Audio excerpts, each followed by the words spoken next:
ഒരു ക്ഷേത്രത്തിൽ വെച്ചാൽ ഗാന്ധിയെ കൊല്ലാൻ തീരുമാനിച്ചത്. ഗാന്ധി ഒരു ദുർഗാക്ഷേത്രത്തിൽ ഇരിക്കുമ്പോൾ അദ്ദേഹത്തിൻ്റെ ഇരുന്നുകൊണ്ട് സംസാരിക്കുമ്പോൾ അദ്ദേഹത്തിൻ്റെ നെറ്റി എവിടെയാണ് വരുന്നതെന്ന് മാർക്ക് ചെയ്തിട്ട് വെടിവെച്ച് നോക്കി.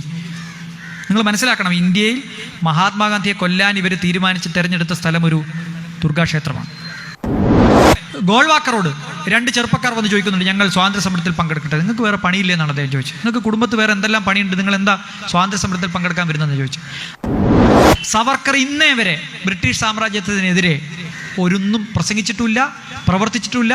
മാപ്പെഴുതി കൊടുത്തതിനകത്ത് പറഞ്ഞത് ഞാൻ മാത്രമല്ല, എന്നെ പുറത്തുവിട്ട എൻ്റെ അനുയായികളും കൂടി ഞങ്ങൾ ബ്രിട്ടീഷുകാർക്ക് അനുകൂലമായി സംസാരിക്കാമെന്നാണ്. ഈ RSS ഉണ്ടാക്കിയ തലവൻ അങ്ങനെയുള്ള സവർക്കറിൻ്റെ പടം പാർലമെൻറ്റിൽ നിന്ന് ഗാന്ധിയുടെ നേരെ ഓപ്പോസിറ്റ് വെച്ചിരിക്കുകയാണ് ഇവർ. നിങ്ങൾ സംശയമുണ്ടെങ്കിൽ നോക്കിക്കോളൂ, പ്രധാനമന്ത്രിയുടെ ഓഫീസിൽ ഇപ്പോൾ മഹാത്മാഗാന്ധിയോടൊപ്പം സവർക്കറുമുണ്ട്. നിങ്ങൾ നോക്കിക്കോളൂ, അമിത്ഷായുടെ ഏത് ഫോട്ടോയും അദ്ദേഹം ഇരിക്കുന്ന മുറിയിലാണെങ്കിൽ അദ്ദേഹത്തിൻ്റെ ഹോം മിനിസ്റ്റർ എന്ന മുറിയിൽ അദ്ദേഹത്തിൻ്റെ തലയ്ക്ക് മുകളിലുള്ളത് ഗാന്ധിയുടെ ഫോട്ടോയല്ല, ഈ സവർക്കറുടെ പടമാണ്. ഇതിനു മുമ്പ് ഞാനിത് കണ്ടത് നോട്ട് നിരോധനത്തിന് സമയത്താണ്. ഇന്ത്യയിൽ കള്ളപ്പണം മുഴുവനും ഡിജിറ്റലായിട്ടാണ് സൂക്ഷിക്കുന്നത്, കള്ളപ്പണം നോട്ടിൻ്റെ രൂപത്തിലല്ല എന്ന 2 റിപ്പോർട്ടുകൾ നിലനിൽക്കുകയാണ്. കള്ളപ്പണം മുഴുവനും ഡിജിറ്റലായിട്ടാണ് സൂക്ഷിക്കുന്നത്, കള്ളപ്പണം നോട്ടിൻ്റെ രൂപത്തിലല്ല എന്ന 2 റിപ്പോർട്ടുകൾ നിലനിൽക്കുകയാണ് പണം നിരോധിച്ചുകൊണ്ട് ഉത്തരവിട്ടത്. നരേന്ദ്രമോദി ചിരിക്കുന്ന ചിരി നിങ്ങൾക്ക് ഓർമ്മയില്ല? 8 മണിക്ക് രാത്രി വന്നിട്ട് നിങ്ങളുടെ കയ്യിലുള്ള മുഴുവൻ കടലാസ് കഷ്ണമായി മാറി എന്ന് പറയുമ്പോൾ ഒരു ഫാസിസ്റ്റിൻ്റെ ചിരി ഞാൻ ആ മുഖത്ത് കണ്ടു. ആ ചിരി ചിരിക്കുന്നത് എന്തിനാണെന്നറിയോ? ഇന്ത്യയുടെ പവർ മുഴുവൻ എൻ്റെ കയ്യിലാണെന്ന് നിങ്ങൾ മനസ്സിലാക്കിക്കൊള്ളണം എന്നാണ് പറഞ്ഞത്. അതാണ് നോട്ട് നിരോധനത്തിൻ്റെ അർത്ഥം. അല്ലാതെ ഇന്ത്യ മുഴുവൻ രക്ഷപ്പെടുത്താം എന്നുള്ള അർത്ഥമല്ല. ഇന്ത്യയിലുള്ള അധികാരം ഞാനാണ്, അത് ഇന്ത്യയിലെ അവസാനത്തെ ഇന്ത്യക്കാരനും മനസ്സിലാക്കിക്കൊള്ളണം. ഫാസിസ്റ്റുകൾ പൊതുവെ ഈ പവർ സെൻട്രിസിസം കാണിച്ചിട്ടാണ് ആളുകളെ പേടിപ്പിച്ചിട്ടാണ് കാര്യങ്ങൾ നടപ്പാക്കുക.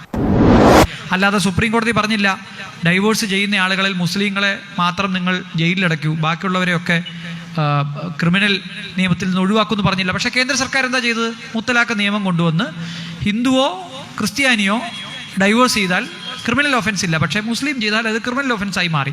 എന്നിട്ട് അതിൻ്റെ കുറ്റവും. ഇതാണ് BSNL അവസ്ഥ. നമ്മൾ പിടിച്ചു നിന്നു അവസാനം വരെ, പക്ഷേ BSNL ഇപ്പോൾ തൂക്കി വയ്ക്കും. മറ്റെല്ലാ പൊതുമേഖലാ സ്ഥാപനങ്ങളും തൂക്കി വയ്ക്കുകയാണ്. നമ്മൾ അത് ചർച്ച ചെയ്യരുത്. 2.5-3 മണിക്കൂറായി ഇവിടെ കൂടിയിട്ട്. നമ്മൾ ആരെങ്കിലും കേന്ദ്ര സർക്കാരിൻ്റെ യഥാർത്ഥ പ്രശ്നം ചർച്ച ചെയ്തോ? ഇല്ല. ഈ നാട്ടിലെ പട്ടിണി ചർച്ച ചെയ്തോ? ഇല്ല. തൊഴിലില്ലായ്മ ചർച്ച ചെയ്തോ? ഇല്ല. ഈ രാജ്യം പ്രതിസന്ധിയിൽ നിന്ന് പ്രതിസന്ധിയിലേക്ക് പോകുന്ന എക്കണോമിക് ക്രൈസിസ് ഒന്നും ചർച്ച ചെയ്യാതിരിക്കാൻ ഇത് ചെയ്യും. നേരത്തെ രാമക്ഷേത്രമായിരുന്നു, ഇപ്പം ഇതായി.